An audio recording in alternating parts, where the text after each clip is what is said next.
আসসালামু আলাইকুম রহমতুল্লাহ। এই ভিডিওতে আপনাদের জন্য রয়েছে সুসংবাদ, রয়েছে দুঃসংবাদ। দুটোটা কিন্তু রয়েছে। ভিডিওটি অত্যন্ত গুরুত্বপূর্ণ, মনোযোগ সহকারে শুনবেন। এই মুহূর্তে যে আপডেট আমি পেয়েছি সেটা হচ্ছে যে সংযুক্ত আরব আমিরাতের যে এই মিনিস্ট্রিটা আগামীকালকে শেষ হতে চলেছে। এই মিনিস্ট্রি শেষ হওয়ার পরে আপনারা খেয়াল করবেন, সেটা হচ্ছে যে এই যে সর্ব রেকর্ড করা হবে সংযুক্ত আরব আমিরাতের এবারের স্যাকটি। এই স্যাকের মধ্যে যদি কোনো ব্যক্তি যদি আইডি কার্ড বা রেসিডেন্ট কার্ড যদি না থাকে, ওই ব্যক্তি যদি কোনো কোম্পানি ক্যাম্প বা কোনো ব্যক্তির বাসা যদি মেহমান হিসাবে যদি যায়, আশ্রয় যদি নেয়, তাহলে এটা মাথায় রাখবেন, ওই যে কথা বলা আছে না, শালি বিয়ে করছি বউর সাথে শালি ফ্রি, একটা কথা আছে না, সেম শালির মতো ফ্রি হয়ে যাবেন। মানে যে তাকে আশ্রয় দিবে, ওই আশ্রয়দারের ব্যক্তিও কিন্তু সেম টু সেম ওইভাবে তার সাথে চলে যাবে। এটা মাথায় রাখবেন। আর দ্বিতীয় যেটা হচ্ছে, যারা সিম কোম্পানির যে মানে যে সিমগুলো আপনারা যাদের আইডি কার্ড দিয়ে তাদেরকে নিয়ে দিয়েছেন, ওইসব ব্যক্তি যারা আছে তাদেরও কিন্তু সেম টু সেম ওই বউর সাথে শালি ফ্রি। যদি সিম কার্ডটা আপনার নামে কিন্তু ব্যবহার করতেছে ওই ব্যক্তি, যখন ধরা খাবে তখন ওই সিম কার্ডের সাথে আপনি চলে যাবেন।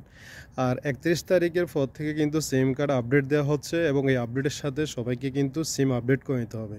যাদের কাছে আইডি কার্ড আছে তারা আপডেট করতে পারবেন, যাদের কাছে আইডি কার্ড নেই আপডেট করতে পারবেন না। এবং কি প্লাস এখানে ফিঙ্গারও আপনাকে দিতে হবে, এবং ফিঙ্গার মিসিং না হলে কিন্তু আপনার সিম কার্ড কিন্তু আপডেট হবে না।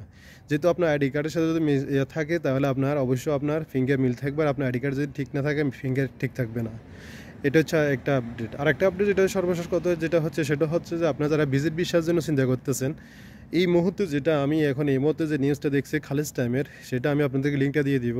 খালিজ টাইম অলরেডি বলে দেওয়া হয়েছে যে যারা ভিজিটে আসবেন, ভিজিটর যারা করবেন, তারা টোটালি ভিসা লাগাতে পারবেন না। এটা নিষেধাজ্ঞা জারি করা হয়েছে মানব সম্পদ অধিদপ্তর থেকে, সেটা নিষেধাজ্ঞা দেওয়া হয়েছে। যারা ভিজিট ভিসা আসবে তারা কিন্তু ভিসা লাগাতে এখানে অন্য কোনো ভিজিট ছাড়া অন্য কোনো কাজ করতেও পারবে না, এবং কি অন্য কোনো ভিসা লাগাতে পারবে না। আরেকটা যেটা হচ্ছে, সেটা হচ্ছে যে আপনারা আরেকটা আপডেট যাবেন, সেটা আপনারা যে লেবার ভিসা আমরা আপনারা অনেকেই কিন্তু ইতিমধ্যে আশা করতেছি। সেটা হচ্ছে যে এই বাংলাদেশে যে বলা হয়েছে যে রাষ্ট্রদূত বলা হয়েছিল যে কাতারের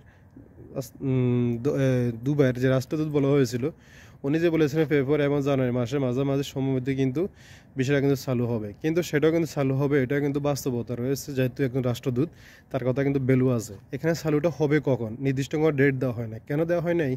এই যে স্যাকটা শুরু হচ্ছে, অলরেডি স্যাক চলতেছে, এবং যে স্যাকটা শুরু হচ্ছে, এই স্যাকটা হবে যে সর্বকালের সর্বশ্রেষ্ঠ স্যাক। এই স্যাকের পরে আপনাকে যতগুলো মানুষ তাদের জট পড়বে, ততগুলো লোক নেওয়া হবে। আরেকটা যেটা হবে, সেটা হচ্ছে যাদের লাইসেন্স রয়েছে, যারা লোক নিয়ে আসবে কোম্পানিতে, আগে আপনি চাইলে নেপালি নিয়ে আসতে পারছেন, চাইলে ইন্ডিয়া নিয়ে যেতে পারছেন, চাইলে বাঙালি নিয়েছেন, একই ক্যাটাগরি সব লোক নিয়ে এসেছেন।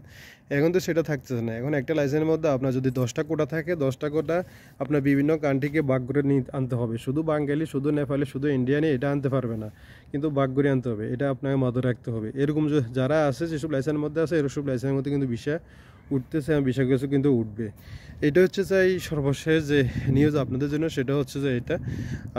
আর একটা জিনিস সেটা হচ্ছে আপনারা আরেকটা জিনিস খুশি হবেন, সেটা হচ্ছে এই এমআরওতে আপনাদের জন্য আরেকটা বিশেষ সুখবর দিয়েছে, যেটা হচ্ছে আমরা বাংলাদেশে চলে গেলে যে দেখা গেছে আমাদের 6 মাস পরে ভিসাটা অটোমেটিকলি, বা অনেকে বলে ক্যান্সেল হয়ে যায় বা রিজেক্ট হয়ে যায়, বা অনেকে এই ফাইন আসে, বা 6 মাস পর দেখা গেছে আমরা অনেকে আগ্রহ থাকলেও আসতে পারি না, ওখানে জরিমানা আসে, ফাইন আসে। এখন তো যেটা সিদ্ধান্ত নেওয়া হয়েছে, যেটা করা হচ্ছে জানুয়ারি মাস থেকে, সেটা হচ্ছে যে আপনার যদি বাংলাদেশে যান, যদি 6 মাস থাকে যান, 6 মাস পরে চাইলেও আপনি কিন্তু আসতে পারবেন, 7 মাস চাইলেও আসতে পারবেন, 8 মাস পরে চাইলেও আসতে পারবেন। যদি আপনার আরবি বা কোম্পানি যার থেকে আপনি বিষয়টা নিয়েছেন, বা আপনি যার কাজ করতেছেন, সে যদি আপনার বিষয়টা ক্যান্সেল যদি না করে, তাহলে কিন্তু আপনি আসতে পারবেন। আর যদি আপনার ভিসা ক্যান্সেল করে দিয়ে থাকে, তাহলে 6 মাস নয়, আপনি 3 দিন পরে কিন্তু আসতে পারবেন না। এটা আপনাদের জন্য, আমার জন্য বড় একটা সুবিধা রয়েছে, এটা সুবিধা হয়েছে। আরেকটা যেটা হচ্ছে, সেটা হচ্ছে যে আপনারা একটা যে সুখবর, সেটা হচ্ছে যে আপনারা ইতিমধ্যে এই যে সংযুক্ত আরব আমিরাতের যে আমরা যে মূলত যে বিভিন্ন ভিডিওগুলো করে থাকেন, বা অন্যান্য ব্যক্তি যারা আছেন ইউটিউবে যা ভিডিও আপলোড করেন, টিকটক ভিডিও আপলোড করেন, এরপর যেটা হচ্ছে যে আপনার ফেসবুক ভিডিও আপলোড করেন, আপনার জন্য বিশেষ সতর্কবার্তা। সেটা হচ্ছে আপনারা যে ভিডিওগুলো আপলোড করতেছেন, এই ভিডিওগুলোর মধ্যে যদি আপনারা অ্যাকুরেট প্রুফ যে দিতে যে না পারেন, যদি আপনার কোনো ভিডিও পরে মিস্টেক হয়ে থাকে, তাদের সাইবার ক্রাইমের মাধ্যমে দিয়ে যদি ধরতে পারে, তাহলে কিন্তু ওই যে কথাটা আপনি বলেছেন, সে কথাটা প্রমাণ যদি না দিতে পারেন, তাহলে কিন্তু আপনার জন্য জেল জরিমানা উভয়টা কিন্তু রয়েছে। এটা মাথায় রাখবেন। আর একটা বিশেষ করে সংকুচিত হচ্ছে যারা সংযুক্ত আরব আমিরাতে আছেন এই মুহূর্তে আপনারা কখনো কোনোভাবে যাদের আইডি কার্ড নাই ভিসা নাই তাদেরকে আশ্রয় দিবেন না। আশ্রয় দিয়ে আপনি নিজে জীবনটা নিজে শেষ করবেন না। হতে পারে আমার ভিডিওতে আপনাদের কাছে খারাপ লাগতে পারে, কিন্তু কিছু করে না, যেটা বর্তমান রুল সেটা আমি আপনাদের বলেছি। তো ভালো থাকবেন, সুস্থ থাকবেন। আল্লাহ হাফেজ, আসসালামু আলাইকুম।